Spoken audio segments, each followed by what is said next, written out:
Hello everyone, thank you for tuning in. Name's David A. Quad and welcome to my YouTube channel. This is my weekly Sunday vlog for September 14th, 2020. In this video we're going to talk about the updates of what's been going on with me for the past week. I saw one movie and I finished one video game this past week. I'm going to give you guys my thoughts and reviews on those after the Q&A and shout out segment, alright? So if you guys commented in last week's vlog, every Sunday I do this. I do like a little vlog where I answer some questions and I give you guys shout outs. Comment below if you have a question for me, or comment below and just say, hey David, give me a shout out. I'll do it next week, alright? So just comment below if you have a question. If I didn't answer your question this week, I don't answer all your questions, okay? If I didn't answer your question, ask it again, or ask a different question, okay? But I usually give the people who ask for shout outs their shout outs. Here are the people who ask for shout outs. Lil Goon 3, Adrenaline Lawyer, I hope I'm saying that right. Nathan Hyde, MGX5 Wizard, The Multi-Gunman, Jesus Duarte, Joey Asensio, and my friend Nathaniel, who I hang out with in real life. He wants me to give a birthday shout out to his stepdad, so happy birthday, alright? Check out his YouTube channel, check out his Instagram and all that. Nathaniel, we're buddies, man. That's my bro right there. And everyone else, thank you for your comment. Thank you for commenting and liking the videos and spreading the word and, you know, just watching my videos in general, okay? Thanks to all you guys. Alright, I have here the comment section of last week's vlog. I'm going to just scroll through it, just pick like 5 questions or something, and after that, after the Q&A segment, I'll tell you guys what I thought about some of the movies and video games I experienced this past week, alright?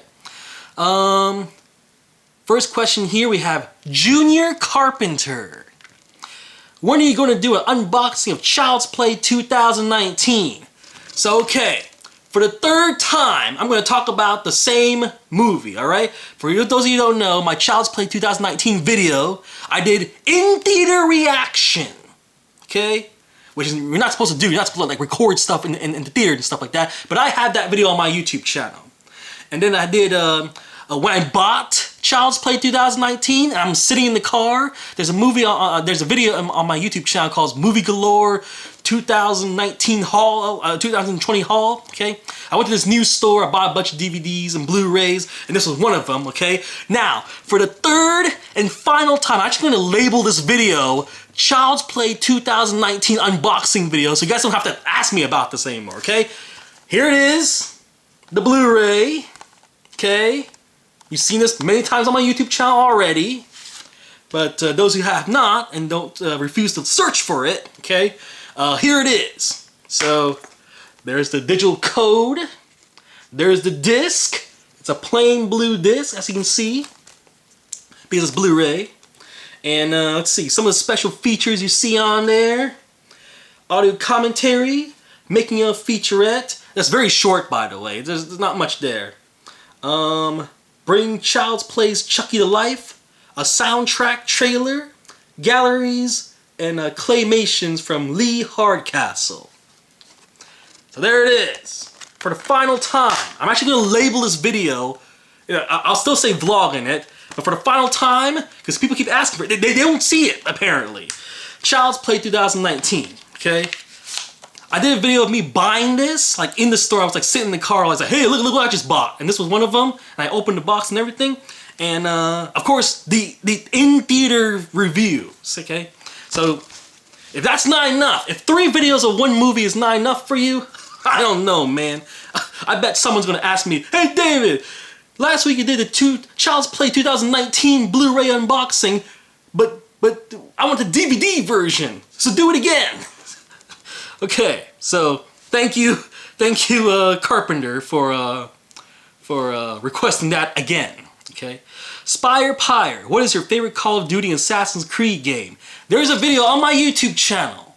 It's called "This is my favorite Call of Duty game" or something like that. Okay, Call of Duty 2. I like Call of Duty 2. All right.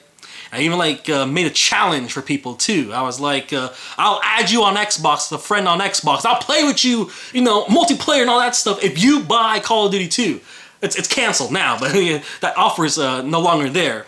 But yeah, I love Call of Duty 2 so much. I was like, if you want to be friends with me, you gotta get this game and beat it. Okay, a lot of people did too. My favorite Assassin's Creed game, I don't know how many times I have to say this, is Syndicate. All right, Assassin's Creed Syndicate. I liked where the franchise was going at the time. Okay, you can climb using a grappling hook. You can actually drive in the game. There's like updated technology and stuff like that. You can switch between multiple characters, like you can do in Grand Theft Auto 5. You can switch between different characters, right? Not just, oh, you pick a female or male character at the beginning of the game and you play one of those. Nah, this is like, if you want to switch over to one character or switch over to other character, you can do that, okay? There's trains and, like, I thought it was going the right direction. And then for some reason, we went back in time. We weren't, like, getting closer to, like, how I thought the Assassin's Creed series was going is that we go back in time, okay, we see the events leading up to Desmond and the upcoming stuff, the current day story, okay? And then suddenly they just went back in time and it was like, I thought it was going to be like a movie where, like, you go back in time, like Black Ops 1. Think of Black Ops 1's storyline, okay? We had to see the flashbacks, the previous missions and all that stuff, and then they go into the current day, and then we continue the story from there. I thought that's what's going to happen, but they went back in time, and then we went way before. So Origins, Odyssey, Valhalla, they're all stories that like take place before all the other Assassin's Creed games, So I don't know what their plan is, but now they're just like releasing random characters now, okay? For a while, like Desmond was like the main character for a while, and then we followed Rebecca, and then was it Syndicate? They introduced like a female current day assassin, okay, the one in the hoodie, and then I was like, what happened to that story? How come they're not continuing with that, But yeah, Syndicate was my favorite one. I especially like that World War segment where like shooting down the planes. I know you got what I'm talking about, but you play like another descendant of Evie and Jacob. Okay. All right. Next question here is from Alyssa May Openda, a longtime viewer. What is your favorite Sheldon Cooper moment? Also, watch your Cars movies, but only Disney or HBO. The question here is, what is my favorite Sheldon Cooper moment? If you haven't checked it out, check out my Big Bang Theory DVD collection. I have every season. All right. I think some of my favorite moments is Leonard Nimoy. He lent his voice on the show at one point. He had so there was one episode where Sheldon and Leonard had this transporter toy thing, and Sheldon opened his and broke it, so he switched it with Leonard's, and he felt guilty and all that stuff. And then he had a Spock action figure, Spock from Star Trek. the action figure was talking to him. I think if you go on YouTube, I'm pretty sure they have like a clip of it or something. But that was like one of the funniest segments of like the entire show. I guess another segment that I really enjoy from Big Bang Theory. At one point, Leonard. Was it? Yeah, Leonard was dating Raj's sister or something like that. And she was a real bee, man. And Sheldon like one-up her by he was going to like threaten her by sending, because she didn't want her parents to know that she was dating Leonard, right? And Sheldon was like going to send evidence that was happening if she doesn't sign a contract or whatever. That was one of my favorites. Like that was Sheldon being smart right there. Okay, won't let her win.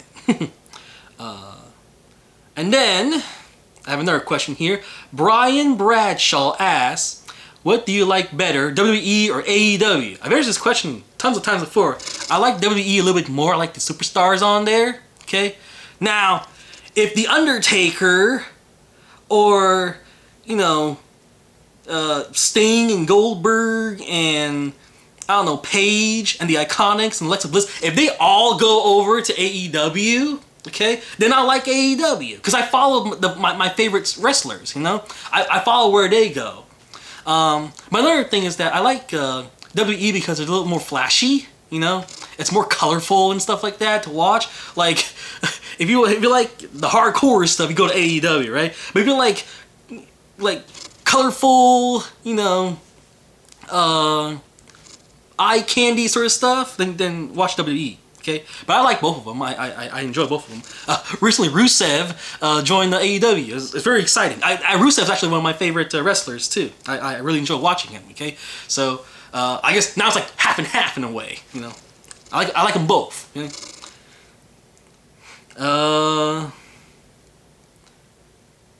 Elton Dilworth, what is your favorite pizza? My favorite pizza is the sausage pizza from Papa John's. Resno Salvadico. Hey Dave, are you gonna buy and play Red Dead Redemption 2? Someday. I don't know. Okay. That's not a movie. That's not a game that's really on my radar. Like I played the first Red Dead Redemption. I even play Red Dead Revolver. Okay, I have those games. Red Dead Redemption 2. It's like if I'm bored, you know, if I'm like played everything else that I want to play, and that's like left over, okay, then I'll play. This past week I did finish Assassin's Creed Brotherhood. This one down here, okay. Now this is from the Ezio trilogy on the PS3. I bought it digitally on the PS4, and I played that version. Okay, so this is my second time playing Assassin's Creed Brotherhood. I don't remember Assassin's Creed Brotherhood being so boring. Like I remember playing it. There were certain parts that are very familiar with me, you know, but the story felt like filler to me. It's like it didn't move the story forward. The Desmond stuff I really enjoyed. The Desmond Miles parts in the present day, future, I enjoyed those segments. Okay, but when you're as Ezio, I was blanking out, man. And plus the game was really difficult. Like the enemies were just merciless, you know. And I got the best gear, the best armor, the best, like, everything else was fully upgraded, and it was extremely difficult. Like all the fights took like forever to beat. I would say out of all of the Assassin's Creed games, Brotherhood's probably my least favorite. Okay, except for the Desmond Miles parts. I like those. I saw one movie this past week. I saw Lost in Space. It's got the dude from Friends. Joey from Friends, he's in it. That one girl's from Austin Powers. He is from The Incredible Hulk. Okay. She's from Mean Girls. So I never saw Lost in Space, like the original TV series, you know. And I believe they have a new one on Netflix and stuff now also. But this show was okay. There's a little time travel element to it also. Okay. Because the captain, the dad of the story, he was like neglecting his son. Like the son was like, he's like the boy genius, but he would never, like the dad would never listen to him and stuff like that. And there was like a future version of him that turns out to be the villain and stuff like that. So crazy story, but I enjoyed it. It's nice. I think the CGI was a little bit dated though. There's like a animated character in it, but it's like so obvious that he's CGI, you know. So let's just say the movie didn't age well. All right. All right. I guess that's it. If I have to give you guys some extra information, notice I have a Formula 1 t-shirt. Last week was my nephew's birthday. Well, his birthday was back in March, but he never got a party, so we got to celebrate it last week at the park, at Herman Park. Okay, we rented out the picnic area and set up and had some friends and family come over and stuff like that. It was fun. We had a good time. And the day before, man, I was so busy. I was setting up the food and stuff like that, helping out, setting up the balloons and decorations and all that stuff. My family was really busy just to get that party.